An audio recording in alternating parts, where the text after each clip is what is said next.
If you want to understand why this war started, what it is actually about underneath all the daily strike counts and leadership assassinations and oil price updates, you have to understand one name: Natanz. Everything else, every missile fired, every ship hit, every official killed, every oil barrel taken offline, exists in orbit around a single question that nobody in Washington, Tel Aviv, or Tehran has been willing to answer publicly and completely.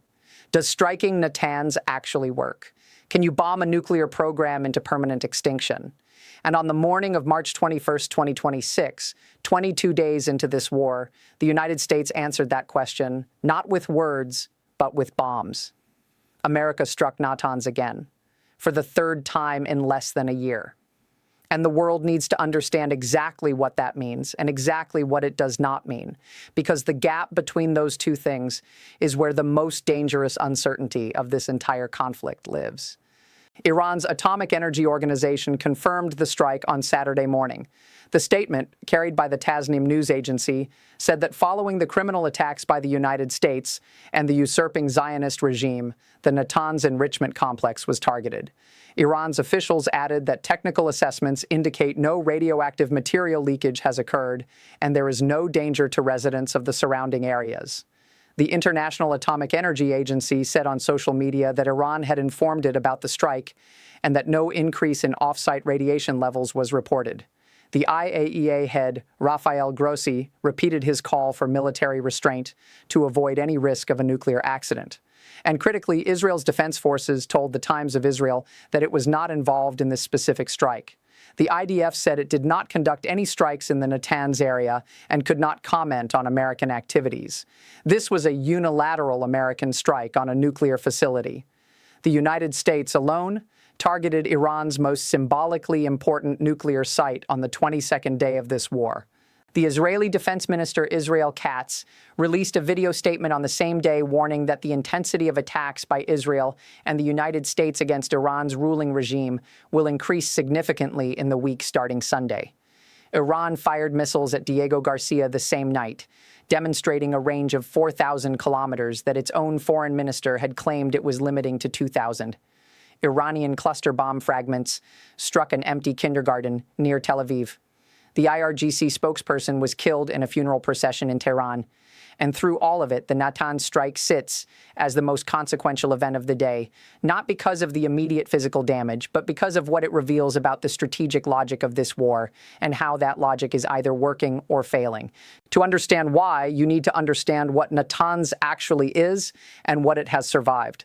Natanz is located approximately 220 kilometers southeast of Tehran, in the central Iranian province of Isfahan. It is Iran's primary and most important uranium enrichment site. It houses both the fuel enrichment plant, a massive underground complex built 40 to 50 meters underground, protected by a concrete wall 2.5 meters thick, inside another concrete wall, and the pilot fuel enrichment plant above ground used for research, development, and testing of new centrifuge designs. The underground fuel enrichment plant covers 100,000 square meters and was designed to house up to 50,000 gas centrifuges.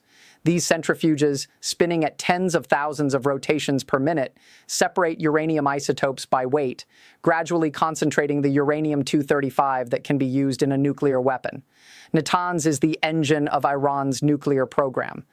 Everything else is support infrastructure. This is where the actual enrichment happens, or happened. Because the history of what America and Israel have done to Natanz over the past year is extraordinary. In June 2025, during the 12-day war, Israeli aircraft struck Natanz extensively. IAEA Chief Rafael Grossi said the above-ground enrichment facility was completely destroyed. 7 B-2 Spirit stealth bombers then flew non-stop from Whiteman Air Force Base in Missouri, in what was the first-ever combat use of the GBU-57AB massive ordnance penetrator, the 30,000-pound bunker buster bomb specifically designed to penetrate deep underground facilities. 2 of those bombs landed at Natanz. The underground fuel enrichment plant's entrance buildings were severely damaged.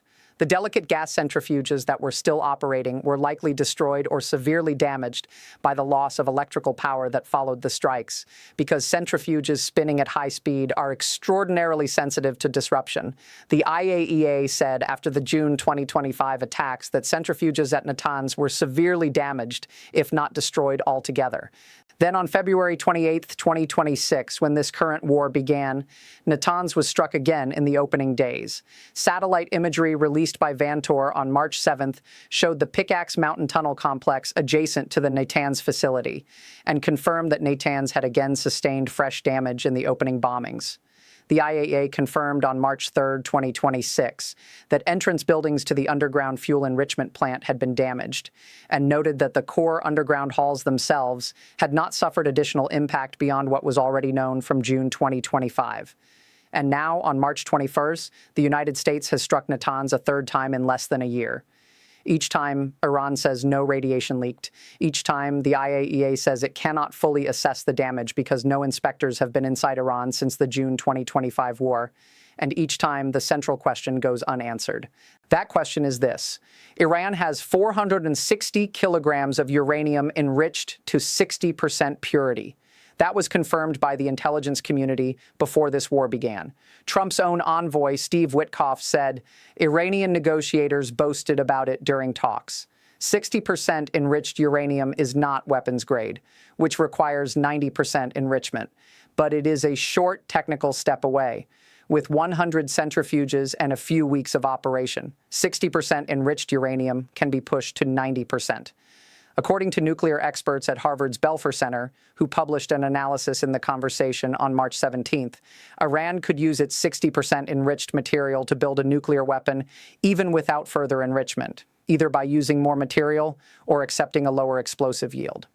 The material exists, and nobody knows exactly where all of it is. The IAEA's own director, Rafael Grossi, said in a statement shortly before this war began that a significant portion of the uranium stockpile was stored at a tunnel complex in Isfahan. He said there is an amount in Natanz also, which we believe is still there. Jonathan Rue, a fellow at the Jewish Institute for National Security of America, told Jewish News Syndicate that likely most of the material is still entombed in underground complexes at Isfahan and possibly Fordow and Natanz. U.S. Chairman of the Joint Chiefs of Staff, General Dan Kane, has reportedly acknowledged that the Isfahan tunnels are too deep to destroy with bunker buster bombs. Pickaxe Mountain, the massive tunnel complex being built south of Natanz, sits under a mountain 1,608 meters above sea level, compared to the 960-meter mountain above Fordow that the GBU-57 bombs hit in June 2025.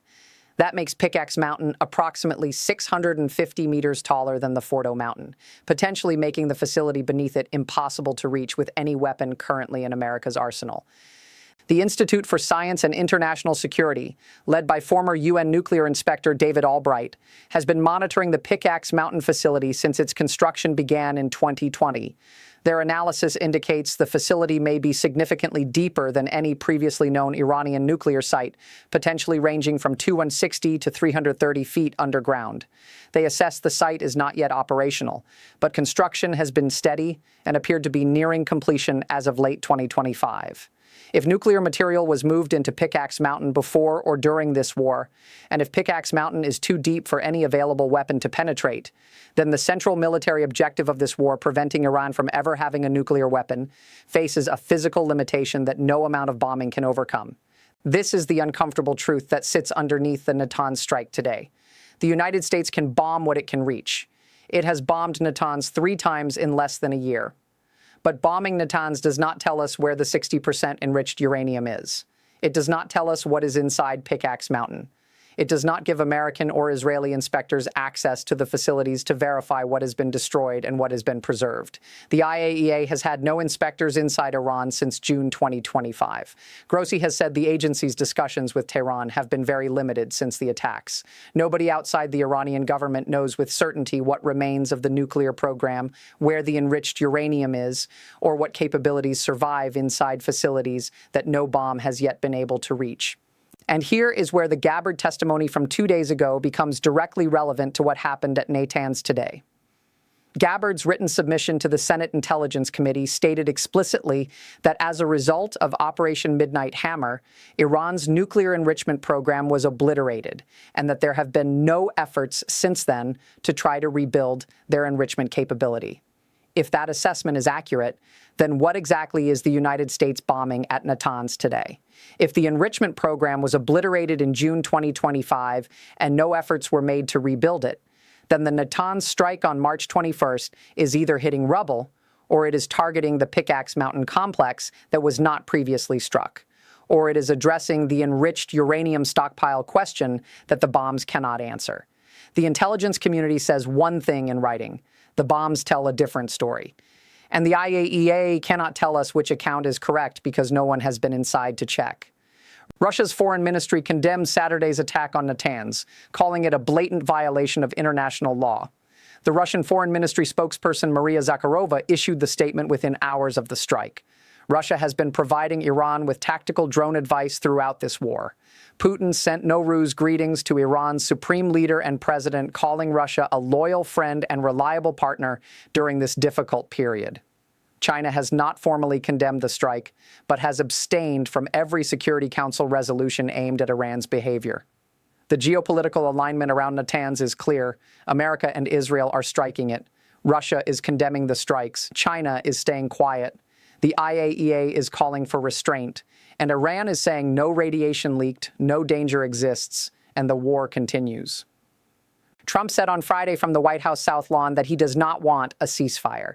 He said, "You do not do a ceasefire when you are literally obliterating the other side." He said Iran does not have a navy and does not have an air force. And yet on the same day he said this, Iran fired ballistic missiles at Diego Garcia from 4,000 kilometers away, demonstrating a range that doubled its publicly stated limit.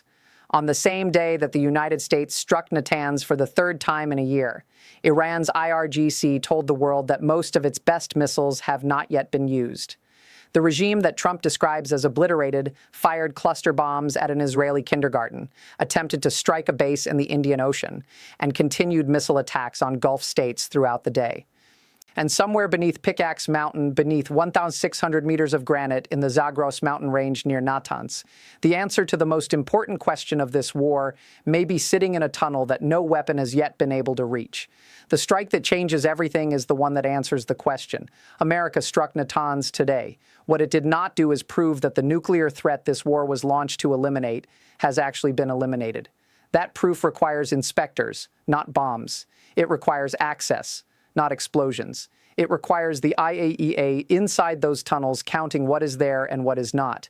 And until that happens, the Natanz strike is a military action in search of a verified result that the current conditions of this war make impossible to confirm. Subscribe right now because every development in the days ahead reshapes what we know about whether this war has accomplished what it set out to do. And tell me in the comments, do you believe the United States has actually destroyed Iran's nuclear program? Or do you think the most important material and equipment has been moved somewhere that bombs cannot reach?